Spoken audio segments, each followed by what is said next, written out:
to support the family and the boy, and after coming out for his future. All this we thought we should support him with an amount of 2 crores of rupees. Sritej Bhirrana కోలుకొని దావకాల మంచిగా చూపించుకొని మంచిగా చదువుకునేటట్టు సవలతులు చేసేదందుకు అచ్చరాల 2 కోట్ల రూపాయలు జమ చేసి Pushpa 2 cinema టీమోళ్ళు అప్పచెప్పాలనుకుంటురట. Already Dil Raju సార్కు కూడా పైకం ముట్ట చెప్పిరట. అల్లు అరవింద్ సారు చెప్తుండు ఇనుండ్రి.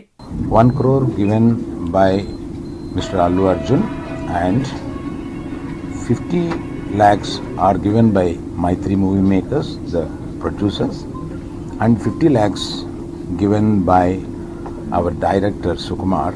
ఇన్నరా 1 కోటి రూపాయలు అల్లు అర్జున్ సార్ ఇస్తే 50 లక్షలు మైత్రి మూవీ మేకర్స్ ప్రొడ్యూసర్లు ఇచ్చిరట. ఇంకో 50 లక్షలు డైరెక్టర్ సుకుమార్ సారు అందరు కలిసి 2 కోట్ల రూపాయలు జమ చేసి శ్రీతేజ్ కుటుంబానికి అప్పచెప్పాలనుకుంటున్నారట. చేతులు గాలినాక ఆకులు పట్టుకుంటే ఏమొస్తుంది? తొక్కిసలాట అయినప్పుడే ఈ పైకం అందిస్తే ఈడిదాకా వచ్చేది కాదేమో అంటుర్రు ఈ ముచ్చటిన్నోళ్ళు.